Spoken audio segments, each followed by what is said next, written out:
All right, so welcome to this introductory session for the Right to Publish course.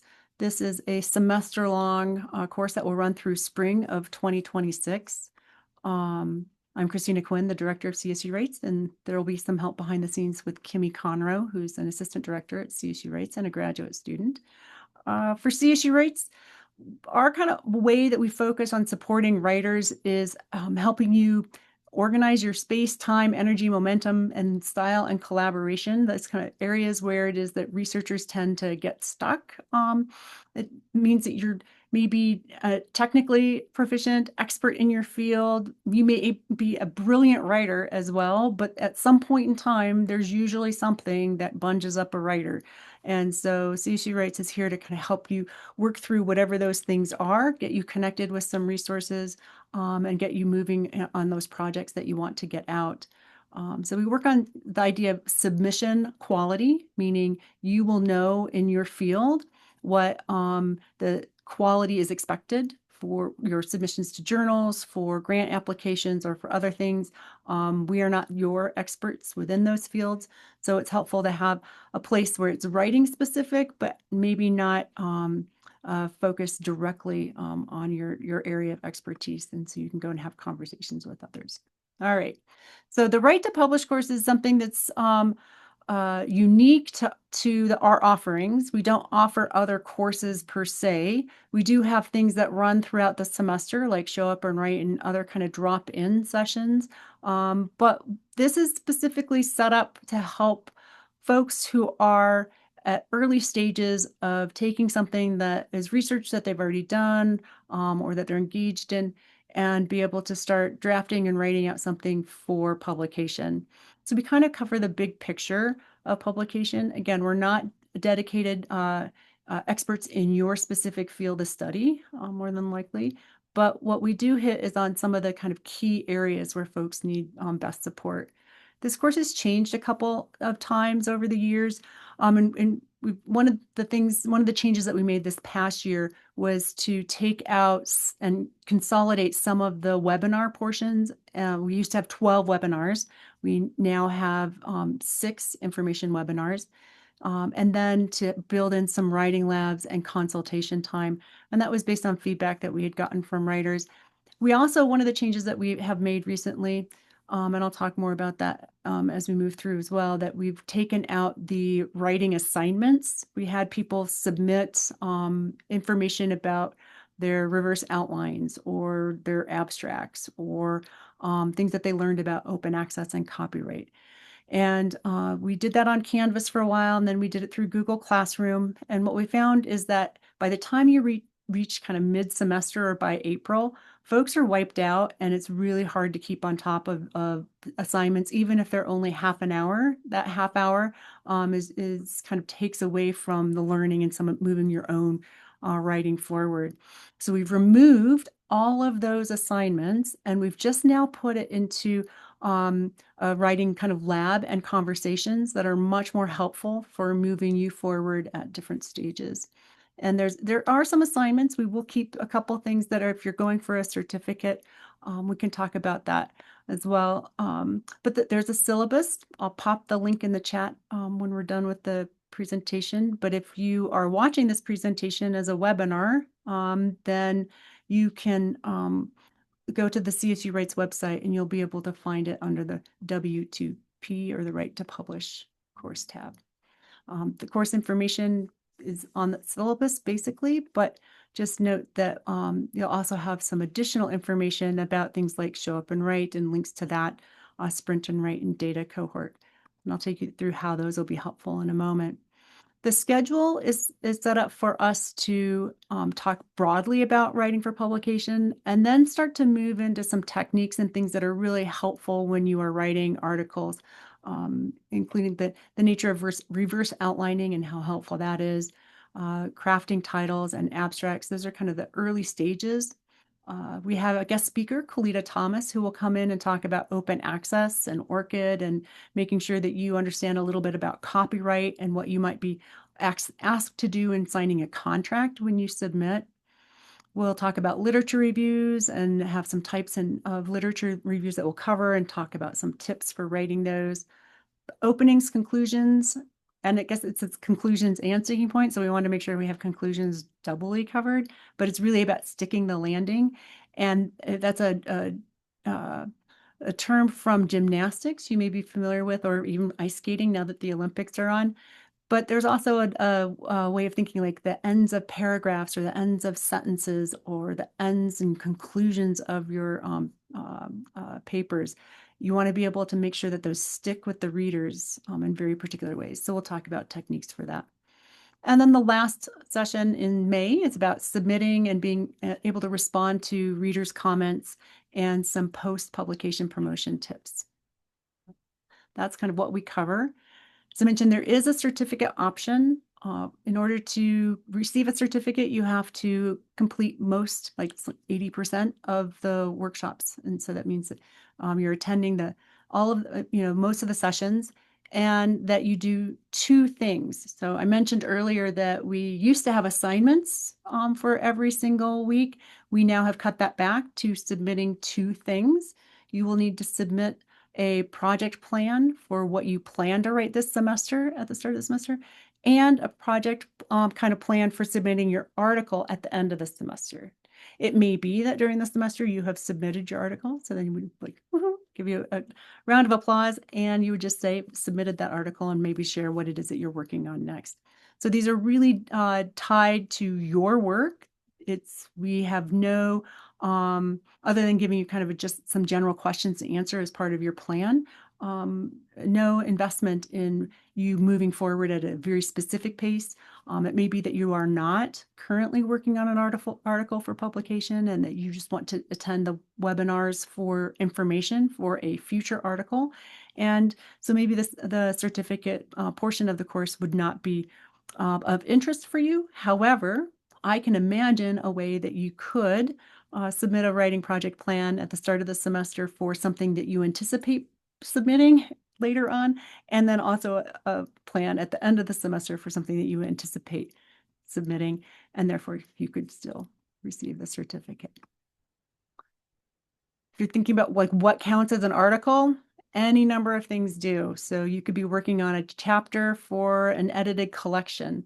You could be working on a book review. You could be working on a conference kind of proceeding type chapter. It could be a blog. There's any number of things that count particularly if you're doing the certificate course. Again, you just state what your plans are, what your proposal is.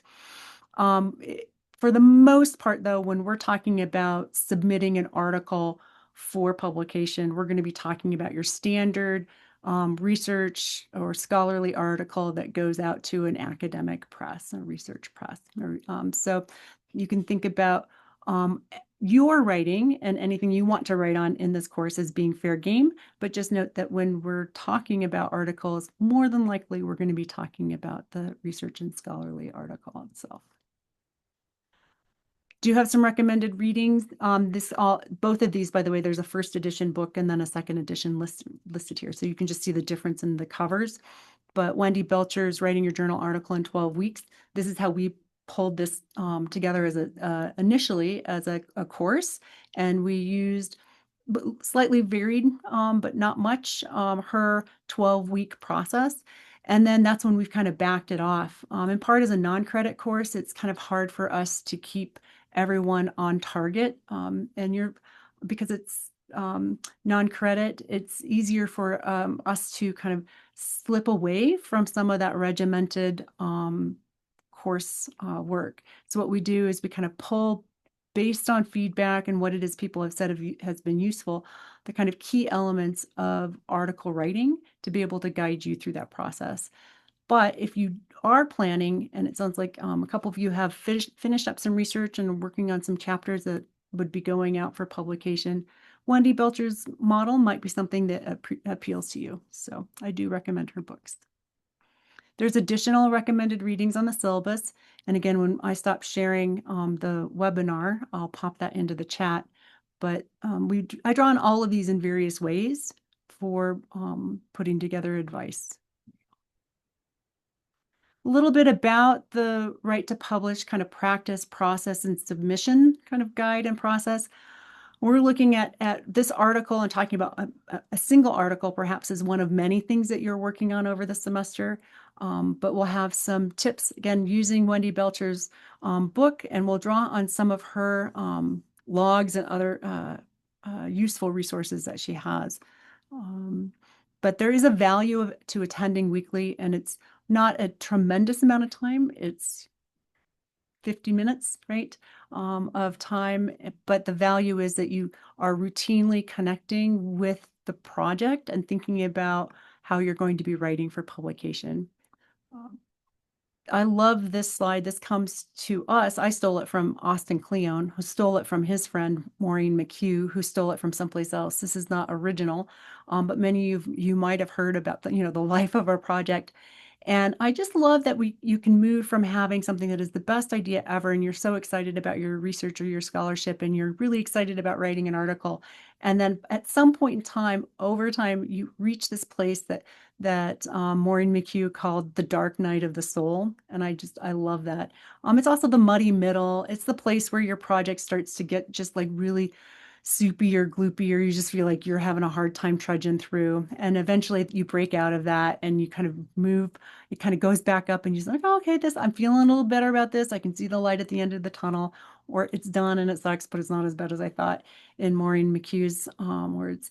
And our goal is to move through this process, move you through it more smoothly, perhaps through the semester, and see if you can get a place where you can see the light at the end of a tunnel with an article.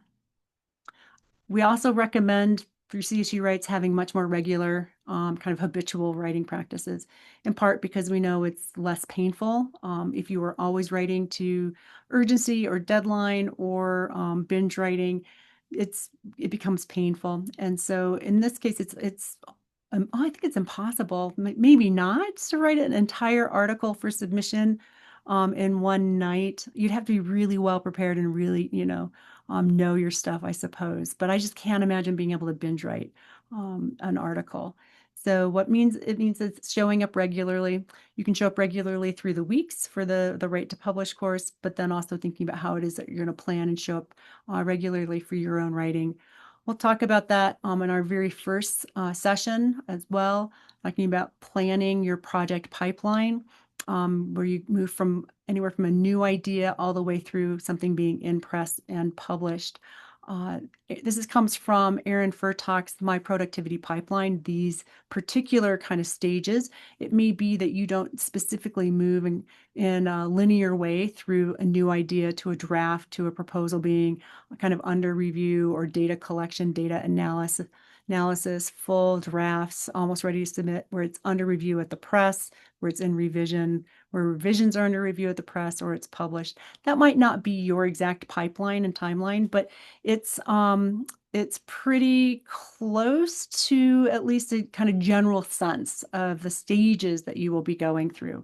I think those stages often feel much more like this. And I love Masaru's Hori's painting, The Pipeline. I should just get a large one for my office, because I think that the process of writing feels much more like this kind of pipeline, where you feel like you've got multiple projects going on, multiple places for pressure points, and then also multiple dead ends. And you're like, wait, where did I start? Where do I end? So depending on how many projects you have going on this semester, just know that you're in good company. And if you feel like this is much more your timeline and process line, that's okay, because you can figure it out. There's a maze through it. There's a way to work through it. Resources, everything for the Right to Publish course will be posted on the CSU Writes website. We are still uploading the documents for this semester, and we're looking to see if there's a way for us to put them behind an EID. That way you would use your student or your CSU net ID to be able to access those resources. We haven't gotten that to work yet, so just note that we'll be sharing more about that next week. What we'd prefer not to do is have all of our materials be outward facing to anyone who wants to access them, because we put them on the website. But if we need to, that's just what we'll do. We'll kind of list everything up. So just know that you'll have more updates as that transpires and we get the net ID sorted. And ultimately, the right to publish practice and maybe process, but really is about keeping your routines for writing and your system simple. And that's so that your research can be complex, right? If not everything needs to be complex. In fact, if it's too overwhelming, you're unlikely to do it. So we're going to just make it demystify that writing for publication process and make it demystify how you do it regularly and show up regularly. And ultimately, just know that we look forward to working with you this semester as you write your articles. And so if you have any questions, feel free to reach out to me or Kimmy Conroe. You can reach us at the csurights@colorstate.edu address.